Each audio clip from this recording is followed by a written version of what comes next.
Okay. So LexDock, give us an overview if you don't mind, Abeer. Go ahead.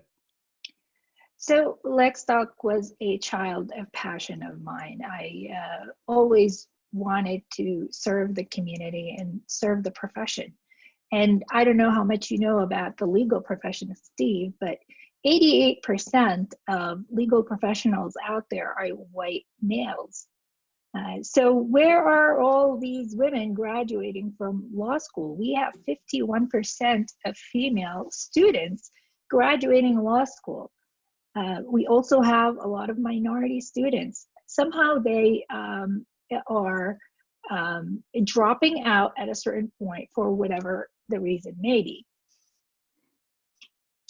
By building this platform, a cloud-based SaaS solution, allowing businesses to manage their everyday legal affairs, and if they needed an attorney, they are able to connect with outside counsel on the platform where they can manage all of their legal affairs, including corporate governance, IP practices, real estate, you name it, any legal matter that they may have, they can host it on the platform and continue to manage outside counsel during the process.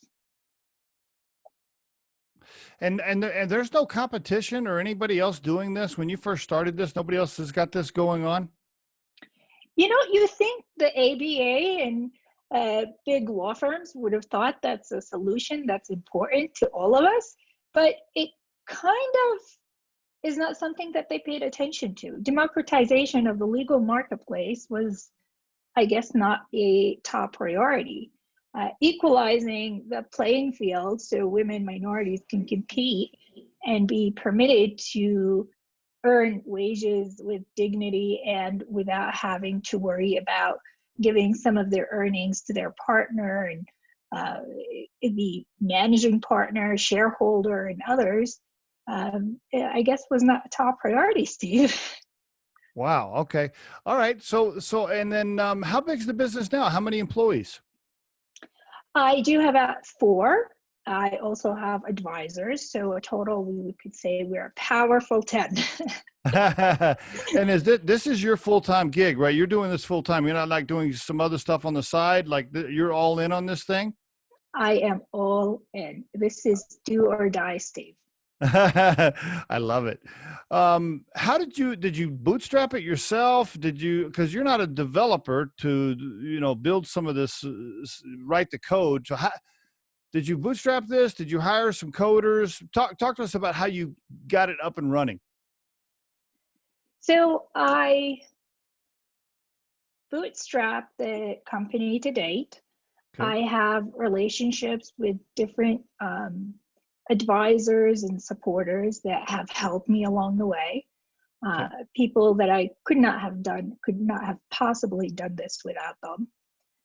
We launched the business in July of 2019. Since then, we had amazing success. I mean, I was on Lolly, Colorado, featured as a new marketplace on the market. I was in e-news, Women e-news. In January, I believe I was in Business Insider, featured as one of 6 innovators, Wow. women innovators. Wow. And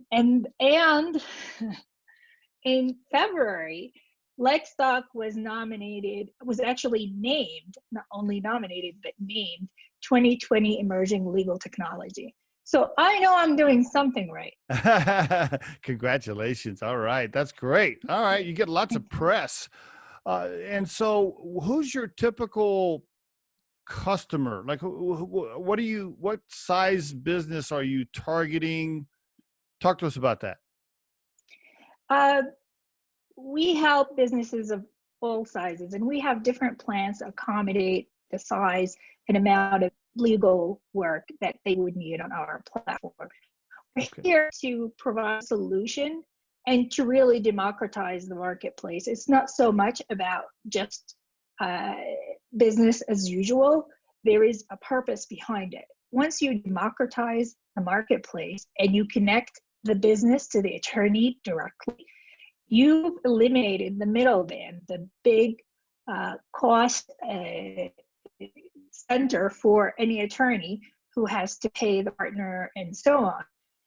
So here you're connecting them directly and you're enabling them to conduct their business securely. No more emails, for example. You see a lot of attorneys exchanging emails. And then the business who's receiving all these emails on the other end, they have to go through the process of managing all of these emails. As in-house counsel, I was receiving 100 plus. I was managing 200 plus agreements, but I had projects that I were managing. And during that, all of the communications coming in from outside counsel is happening on my email. The platform eliminates that part of the job. I got to work as an administrator, just filing from email to folder. Here, you're working directly in the case. Did I digress? No, I think that's okay. I wanted to ask, so let's say Riderflex. Let's use my own business for a second. Yeah. If we needed legal support for whatever reason, documents, I don't know, whatever, we were working on something, would I contact a lawyer first and then have that lawyer say, I want to use LexDock, or do I contact you first? How do I proceed if I'm an entrepreneur with a new business and I don't have in-house counsel or an attorney that we're using? What do I do first? So you would need to create an account. So you sign up to join LexDock. You'll have an account. And on an everyday basis, you have access to that account where you can store all of your legal affairs. If you have incorporation documents, if you have any contracts, if you have any business dealings that you routinely manage, you can upload all of these documents and manage them and communicate with your internal team on the platform to kind of resolve those issues that are coming up. If you need an attorney, that's when you reach out and say, okay, this is the type of the attorney that I need, and we will help you find one. But if you already have an existing attorney, your attorney could just sign up for his account and you connect on the platform. I see. Okay. And how do you make your money by the monthly service fee that my company would pay you, or do you also charge the attorney? What's the business model? The business model is really a fair one where everybody is responsible for some of the cost. The business has a subscription plan. We allow you to manage all of your legal affairs on a platform that you can access 24/7 in the cloud, secure, with backups. And the attorney also is paying a little subscription to help them connect with the right business at the right time. Because it's almost like a referral, right? That you're saying, hey, I got Steve from Riderflex needing an attorney. I'm gonna connect you, Mrs. Attorney, with Steve, but you're gonna pay a fee for that of some kind. They usually would be members with an account, which means they already are actively utilizing the platform on a monthly basis. So it's not like you pay extra when I connect you with Steve. You just continue to pay whatever your monthly membership is. Okay, cool. And so do you mind me asking, like, how many companies involved and how many lawyers do you have? Like, what's the ecosystem look like right now? How big is it? Sure. Yeah, I mean, coronavirus is killing everybody. And I just right. Don't remind me. So it had curtailed a lot of the business prospecting. It has curtailed my fundraising. Luckily, my mother taught me how to be a penny pincher, and I have a little bit of reserves that's allowing me to continue in the business in the product development area. But I do have a successful client base who are in there to be supportive and receiving benefit from utilizing my platform. I have both businesses and attorneys. It sounds to me like, just as a reminder for the listeners, you started like in October of 2018. So you are still making product development enhancements, and are you raising like some seed cash, or are you into a Series A, or what are you calling it with the money you're trying to raise? We are still at the seed round, Steve. We're not trying to grow big and fast and killing it out there. We just want to grow healthy and do the right thing by the businesses that we take on.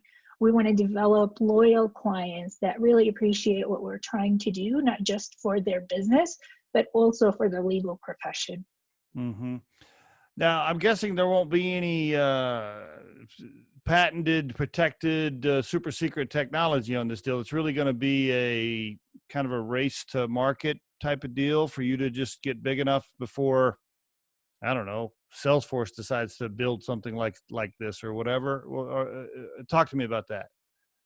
Well, there will always be competition on the market, and that's why if you're first in the market, you gain a segment that's going to grow more interested and loyal to the service you're providing. At the same time, I've seen other legal businesses fail because they come out of California from tech geniuses who had no experience in the legal profession. I have 15 years, Steve. Yeah. I knocked it out of the park. 15 Right. years. I've seen it all. I've worked for a federal judge. I worked with some of the major law firms in New York City and New Jersey. Yeah. I've worked as in-house counsel. I worked with government. I know my business. Yeah, for sure. You've put a lot of your own money into this, I'm guessing. I certainly did, Steve. What's the scariest? The Riderflex podcast features entrepreneurs, business executives, and the stories behind how they got there, as well as daily tips on career advice and job interviews. Our show can be heard just about anywhere these days, but you can visit riderflex.com and click on the podcast page to hear all the previous episodes and learn more about the recruiting and consulting services we provide. Contact us at the email address info@riderflex.com or 888-964-5876.